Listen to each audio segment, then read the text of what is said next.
Olá, graça e paz, louvado seja Deus, tudo bem com você? Tudo bem com sua família? Vamos ler a Bíblia? Espero que tudo esteja bem. 1 Samuel, capítulo 10, versículo 9, Saul entre os profetas. Sucedeu, pois, que virando-se ele para despedir-se de Samuel, Deus lhe mudou o coração, e todos estes sinais se deram naquele mesmo dia. Chegando eles a Gibeá, eis que um grupo de profetas lhe saiu ao encontro. O Espírito de Deus se apossou de Saul e ele profetizou no meio deles. Todos os que dantes o conheciam, vendo que ele profetizava com os profetas, diziam uns aos outros: Que é isso que sucedeu ao filho de Quis? Está também Saul entre os profetas? Então um homem respondeu: Pois quem é o pai deles? Pelo que se tornou em provérbio. Está também Saul entre os profetas? E tendo profetizado, seguiu para o alto.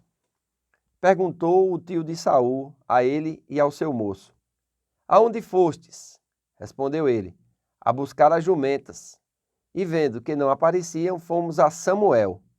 Então disse o tio de Saul: Conta-me, peço-te, que é o que vos disse Samuel?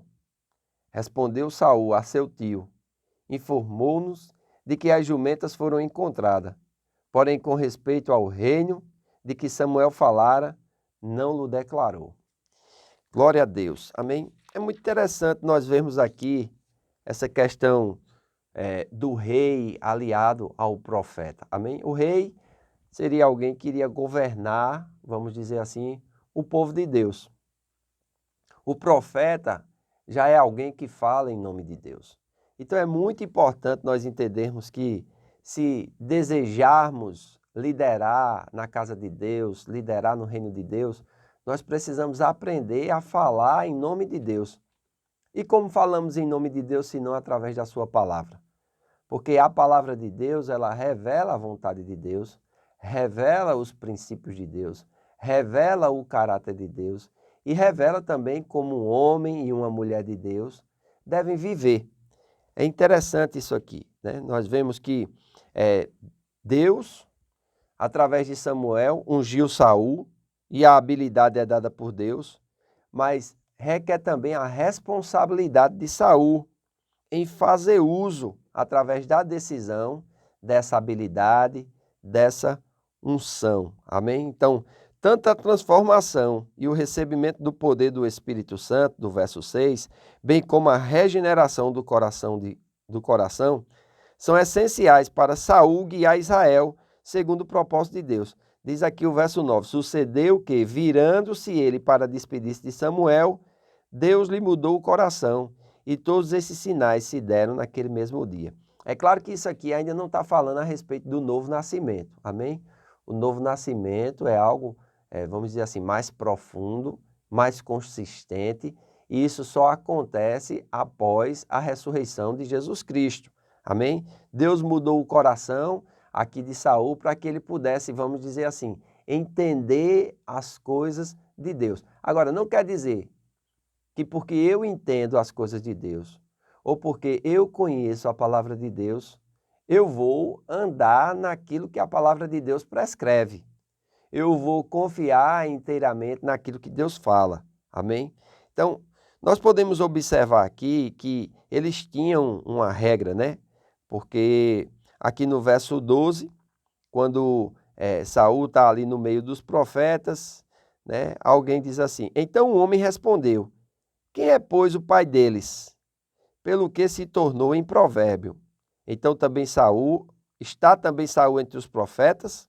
Então, pois quem é o pai deles? Como alguém se torna profeta?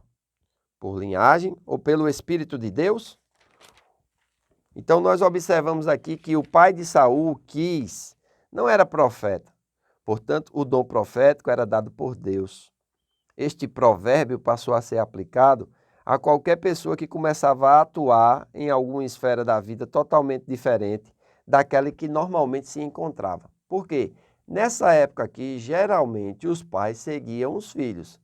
Então, o pai era agricultor, o filho tinha uma tendência muito grande de também ser agricultor.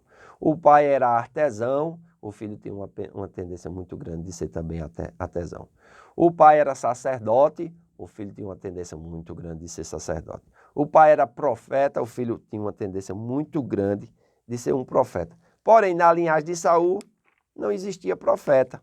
Amém? Então é muito importante nós entendermos isso. A liderança anda aliada à santidade. Santidade é dizer não para o mundo e suas expectativas, e sim para Deus. É claro que o mundo vai gerar expectativas em nós.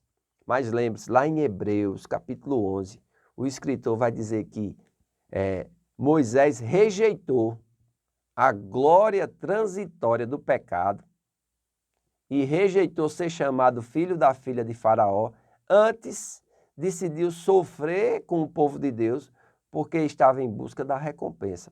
É interessante, né? As expectativas do mundo nos chamam a viver uma vida frívola, vazia, mas muito ativa. Você olha as redes sociais e parece que as pessoas do mundo são felizes, elas viajam, estão nos melhores hotéis, às vezes desfrutam dos melhores carros, postam as melhores roupas. Mas quem foi que disse que felicidade está atrelada a isso? Então nós vemos também ali muita jactância, muito orgulho. As pessoas apresentam o que elas querem apresentar e não a vida como ela é. É muito raro você ver alguém apresentando seus momentos de dificuldade, seus momentos de lutas, a não ser aqueles que estão patologicamente sofrendo, né? Nas doenças psicossomáticas, na ansiedade, na depressão, na angústia. Então, é muito interessante nós observarmos isso. Queremos liderar, mas não queremos nos santificar, isso é muito perigoso. Nós vamos ver essa característica na vida de Saul e é bom, nesse momento, eu quero parar um pouquinho aqui, para que a gente possa aprender, amém? O chamado é de Deus, mas a escolha é nossa. Jesus disse, muitos são chamados, porém poucos são escolhidos, porque Deus nos chama, mas quem se qualifica para o chamado somos nós. E como é que vem essa qualificação? Vem através da observação, vem através da prática da palavra de Deus, amém? Então é muito importante, quando entendemos o chamado de Deus na nossa vida, nós consagrarmos a Ele a nossa vida. Aleluia! Amém? Confie na sabedoria, na força e habilidade de Deus, ao invés de confiar na sua sabedoria, na sua força, ou também na sabedoria, na força e na habilidade dos outros. Quem Deus chama, Deus capacita. E aquele que é chamado por Deus, espera em Deus, na sua capacitação, na sua força. Amém? Pedro, na sua primeira carta, no capítulo 4, no versículo 11, ele diz assim, olha, se alguém falar, fale segundo as palavras de Deus. E se alguém servir, sirva segundo a força que Deus dá, para que em todas as coisas seja Jesus Cristo glorificado através daquela vida. Então é muito importante nós não abusarmos da unção em nosso próprio nome. A unção ela é dada por Deus para a glória de Deus. A mesma coisa é o chamado. O chamado é dado por Deus para a glória de Deus. Não é para a glória do homem. Não é para o orgulho do homem. Na verdade, orgulho é algo muito perigoso. A Bíblia estimula aqueles que são chamados por Deus a serem humildes. E humildade não tem nada a ver com pobreza. Amém? Humildade é a capacidade que a pessoa tem de ser ensinável. Você é uma pessoa ensinável? Você é alguém fácil de receber conselhos e segui-los?